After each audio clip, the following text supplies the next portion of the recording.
Imagine there's a switch on the desk in front of you, and you know that flipping it turns on a machine, but You have no idea how it actually works. exactly, it operates on a logic you can't fully comprehend. I mean, it doesn't Yeah. think like you. It doesn't arrive at conclusions the way a human mind does. Right. Yet, its decisions are going to dictate global economics, national security, and, well, the future of medicine. And the thing is, we are already flipping that switch. We really are. It's happening right now. Welcome to our deep dive. Today, we're acting as your shortcut to understanding a massive civilization-level turning point. Our grounding source for this is The Age of AI and Our Human Future. It's a book authored by a pretty unprecedented trio, actually. Yeah, you have former Google CEO Eric Schmidt, former Secretary of State Henry Kissinger, and MIT computer scientist Daniel Huttenlocher. Right. And the mission of this deep dive is to get you up to speed on how artificial intelligence isn't just, a new piece of software. It's something that will transform human identity itself. Huh. So, okay, let's unpack this. We've crossed a threshold, right? We absolutely have. For decades, the whole conversation around AI was just an engineering problem. Like, can we build it? Right, the mechanics of it. Exactly. But now that the architecture is largely in place, the crisis is entirely different. The core question has shifted to, can we guide it wisely? Got it, wise. I mean, that sounds almost urgent. It is. The crisis is adaptation, because this isn't just a disruption in the marketplace. The authors frame this as an epical shift on par with the Enlightenment. Wow, the Enlightenment. That's a massive comparison. It is, but it fits. We're no longer dealing with a tool that just, speeds up human intent. We're dealing with an entity that generates its own pathways to truth. And because it does that in a way we can't comprehend, it alters our fundamental interaction with reality. Exactly. I think the Enlightenment comparison in the text is, it's actually the perfect place to anchor this. Because for the last few hundred years, our entire civilization has operated on a specific epistemological foundation. Meaning how we define what is actually true. Right.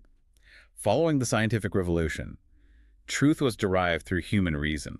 Like, if a scientist makes a claim, they have to show their work. You form a hypothesis, test it, trace the logic step by step. Exactly. The limits of human knowledge were basically bounded by the limits of human explanation. If we couldn't explain it, we didn't fully know it. And that is precisely what AI shatters. Yeah. We now have these systems delivering highly effective, sometimes revolutionary solutions, but the intermediary steps, the actual reasoning, are fundamentally opaque. It's like having a brilliant coworker who always gets the exact right answer, but their math is completely invisible to you. I mean, how do you manage a colleague who speaks an alien language or logic? That's a great way to put it. And, what's fascinating here is that humanity is experiencing a fundamental shift in its role. Oh, so? Well, we are no longer the sole creators of intelligence. We are transitioning into being its collaborator. Collaborators. Right. And this matters because the future really belongs to those who can strategically work with systems they don't completely control. Which is, the mechanism behind this is what makes it so alien. We always hear about the black box. And it's not like the developers are maliciously hiding the math from us. No, not at all. It's that the math itself doesn't translate into conceptual human thought. Like, if you take a large language model, you're looking at billions or even trillions of parameters. It's just a staggering amount of data. Right. The AI is assigning numerical weights to relationships across a data set so vast that it's mapping patterns and dimensions the human biological brain simply cannot visualize. A really great illustration of this from the real world, which kind of echoes the book's concerns, is the AI discovery of the antibiotic Halocin. Oh, right. The MIT study. Yeah. The researchers didn't program the AI with biological rules about how antibiotics should work. They essentially just fed it an enormous database of molecular structures and said, find something that inhibits this specific bacteria. And it did. It did. It identified a molecule that looked completely different from any known antibiotic, and it worked brilliantly. But, and here's the key, the machine couldn't explain its underlying chemical philosophy to the biologists. It just saw the pattern. Exactly. It merely recognized a statistical pattern across a multidimensional chemical landscape that human scientists hadn't perceived. I look at it kind of like trying to navigate a sprawling ancient city. Like, a human relies on sequential logic. We use street signs, we follow a map, we take a left at the river. We need a narrative. Exactly, a narrative of how we got from point A to point B. Right. But the AI doesn't use streets. It calculates the exact coordinates of every grain of sand in the city simultaneously and just like materializes at the destination. Right, which is incredibly efficient. It is. But if you ask it for driving directions, it can't give you any because it doesn't experience the city as a sequence of roads. And that lack of shared experience, that's what forces this fundamental shift in our role as a species. For all of human history, we've held a monopoly on high-level intelligence. We were the only game in town. We were. But the authors argue we're partnering with an intelligence that is incredibly broad and fast, but entirely devoid of human context. But, I struggle with that word collaborator. Why is that? Well, if an AI spits out a chemical compound, or say a chess move that no human would ever conceive, and we can't trace its logic, are we actually collaborating? Or are we just, taking dictation from a new kind of oracle? That's the danger, right? Yeah, like with AlphaZero, the AI chess program. It famously played moves that grandmasters initially thought were glitches. It was sacrificing pieces for positional advantages that only materialized 30 moves later. Right. If we just blindly trust the move, because the machine usually wins, we aren't collaborating. We've just outsourced our judgment entirely. And that is the exact tension the book highlights. If we simply accept the oracle's output without friction, we diminish ourselves. So what does true collaboration actually look like then? True collaboration in this new era means humans must provide the boundary conditions. Because remember, AI operates purely in the realm of optimization. It maximizes the specific parameters it's given. Right. It just wants to win the game. Exactly. But it has no model of reality. It doesn't know what death is. It doesn't understand economic suffering. It doesn't feel the weight of a diplomatic misstep. It only knows the data it ingested. Which logically means our relationship with ourselves has to change next. If machines can cognitively outperform us in specific tasks, aren't humans just eventually going to become obsolete? The book argues no. Technology doesn't just change tools, it changes human behavior and values.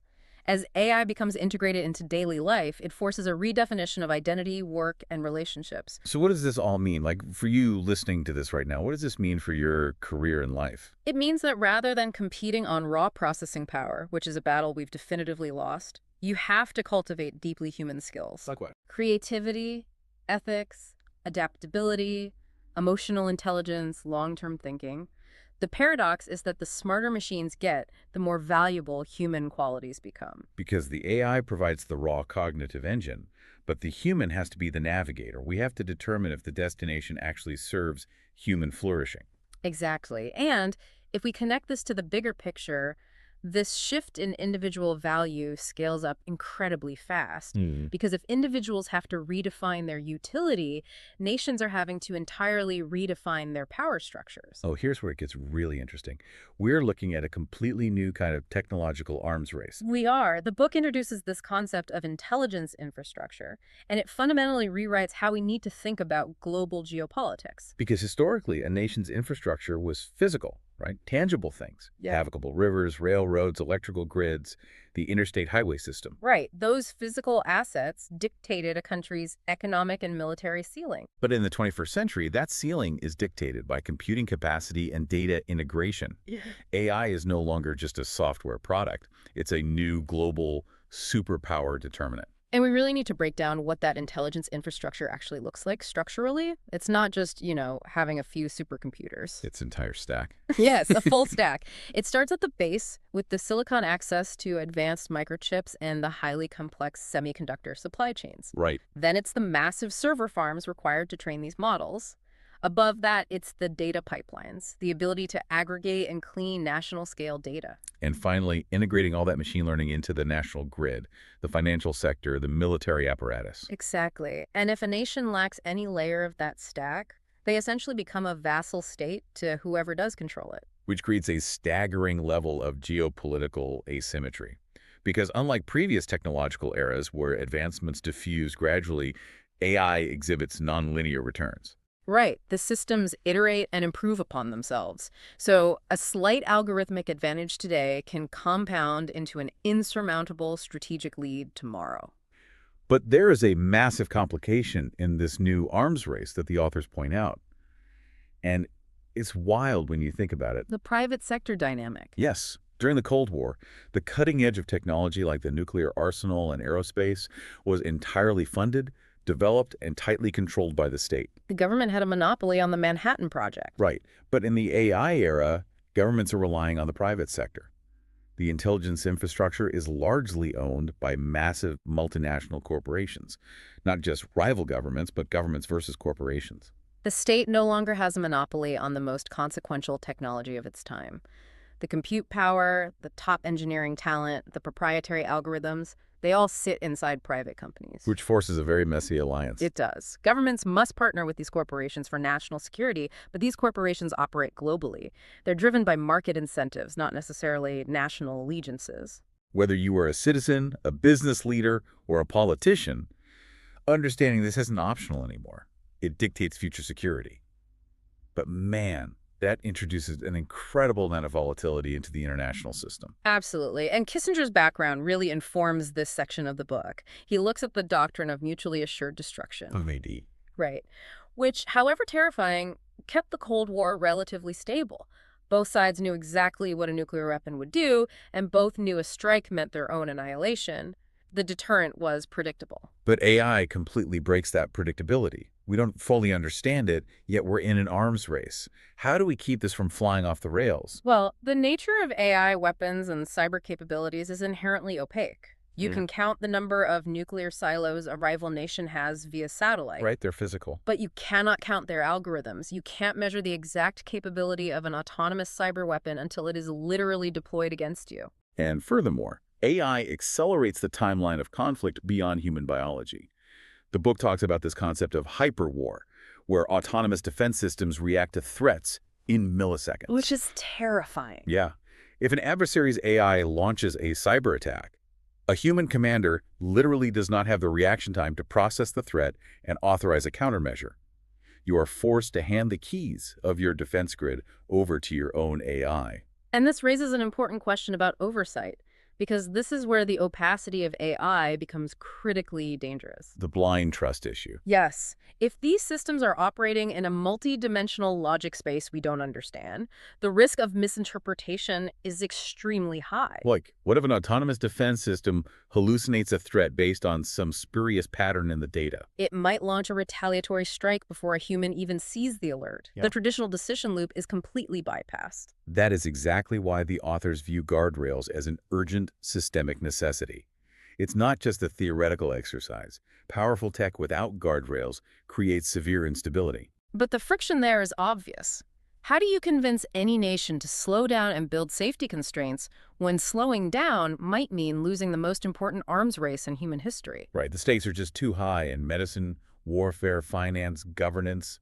Blind trust in those areas could be catastrophic. It requires an acknowledgement from all major powers that progress without constraints is a shared existential threat. Society must establish international cooperation, ethical frameworks, and strict constraints. The book argues for an agreement that certain decisions, specifically involving lethal force or critical systemic stability, must maintain a human-in-the-loop architecture. But enforcing that seems nearly impossible.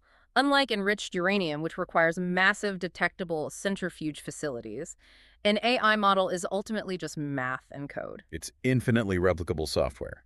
If a rogue state decides to strip out the safety constraints on an open-source model, there's no satellite imagery that's going to detect that. The difficulty of verification is immense, which is why the authors stress that domestic regulation and corporate responsibility have to bear an unprecedented amount of the load. We can't just rely on treaties. No. The architecture of the AI itself must be designed with constraints. We have to build systems that default to human verification when confidence levels drop. So we have to prevent that blind trust.